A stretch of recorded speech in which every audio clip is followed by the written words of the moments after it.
Hello, ഞാൻ ഇവിടെ share ചെയ്യാൻ പോകുന്ന ഒരു അടിപൊളി റെസിപ്പി തന്നെയാണ് കേട്ടോ. പല ആളുകൾക്ക് ഇഷ്ടമില്ലാത്തൊരു സാധനമാണ് ഈ ചിക്കൻ്റെ പാർട്സ് കേട്ടോ. അപ്പോൾ അത് ഇങ്ങനെ ഒന്ന് വെച്ച് നോക്കിയാൽ എനിക്ക് ഉറപ്പ് പറയാൻ പറ്റും എല്ലാവർക്കും ഇഷ്ടപ്പെടും. അപ്പോൾ എന്തായാലും ഇത് നമുക്ക് തയ്യാറാക്കാം. അപ്പോൾ ഇതാ ഇവിടെ ഞാൻ 1 കിലോ ചിക്കൻ പാർട്സ് കഴുകി വൃത്തിയാക്കി വെച്ചിട്ടുണ്ട്. പിന്നെ ഇതിലേക്ക് ആവശ്യമായിട്ടുള്ളത് വെളുത്തുള്ളി, അതുപോലെ ചെറിയ ഉള്ളി, പിന്നെ ചെറിയ ജീരകം, കുരുമുളക് പൊടി ഇത്രയും അരച്ചെടുക്കാം കേട്ടോ. അപ്പോൾ അത്യാവശ്യം ശ്രദ്ധിക്കണം, ഇഞ്ചി ചേർക്കരുത് കേട്ടോ. ഇഞ്ചി ചേർത്താൽ ഇതിൻ്റെ ടേസ്റ്റ് മാറും. ഇനി അടി കട്ടിയുള്ളൊരു പാത്രം എടുത്തിട്ട് അതിലേക്ക് നമ്മൾ കഴുകി വൃത്തിയാക്കി വെച്ചിട്ടുള്ള ചിക്കൻ്റെ പാർട്സ് ചേർത്ത് കൊടുക്കുക.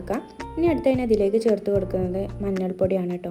അപ്പോൾ അത് ചേർത്ത് കൊടുത്തു. പിന്നെ മല്ലിപ്പൊടി. അടുത്തായിട്ട് ഇതിലേക്ക് ചേർത്ത് കൊടുക്കുന്നത് നേരത്തെ അരച്ച് മാറ്റി വെച്ചിട്ടുള്ള ആ പേസ്റ്റാണ് കേട്ടോ. അപ്പോൾ അതും ചേർത്ത് കൊടുത്തു. ശേഷം ഇതിലേക്ക് ആവശ്യത്തിനുള്ള ഉപ്പ് ചേർക്കാം. ഇനി അല്പം ഉലുവ ചേർത്ത് കൊടുക്കാം കേട്ടോ. കുറച്ച് ഉലുവനെ ചേർത്ത് കൊടുത്താൽ മതി. പിന്നെ ഇതിലേക്ക് കറിവേപ്പിലയും കൂടി ചേർക്കാം. ഇനി ഇതെല്ലാം കൂടി നന്നായിട്ടൊന്ന് മിക്സ് ചെയ്യാം. ഇനി ഇതിലേക്ക് 1 കപ്പ് വെള്ളമാണ് കേട്ടോ ചേർക്കുന്നത്. 1 കപ്പ് വെള്ളം തന്നെ ചേർക്കണേ. അത്യാവശ്യം നല്ല വെള്ളം വേണം, നല്ല വേവുള്ള സാധനമാണല്ലോ. അപ്പോൾ ഇതിലേക്ക് 1 കപ്പ് വെള്ളം ചേർത്ത് ഇതിലേക്ക് ലാസ്റ്റ് ഇട്ട് കൊടുക്കുന്നത് അല്പം മുളകും പൊടിയാണ് കേട്ടോ. കുറച്ച് മുളകും പൊടി ഇട്ട് കൊടുക്കുന്നുള്ളൂ. ഇനി ഇത് സ്റ്റൗവിലേക്ക് വെക്കാം. ഞാനിത് ഹൈ ഫ്ലെയിമിലിട്ട് തന്നെയാണ് കേട്ടോ വേവിച്ചത്. ഇതിൽ വെള്ളം നന്നായിട്ട് വറ്റിച്ചെടുക്കാണ്ട് വേണ്ടത്.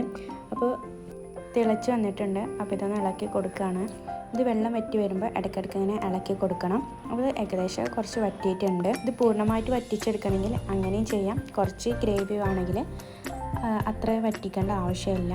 അപ്പോൾ ഇത് ഞാൻ നന്നായിട്ട് ഡ്രൈ ആക്കിയിട്ടുണ്ട്. ഇത് ലാസ്റ്റ് വെന്തതിന് ശേഷം ഇതിൻ്റെ ഫ്ലെയിം ഓഫാക്കി ഒന്ന് ചൂടാറിയതിന് ശേഷം ഇതിലേക്ക് അല്പം വെളിച്ചെണ്ണ ഒഴിച്ച് കൊടുക്കാം കേട്ടോ.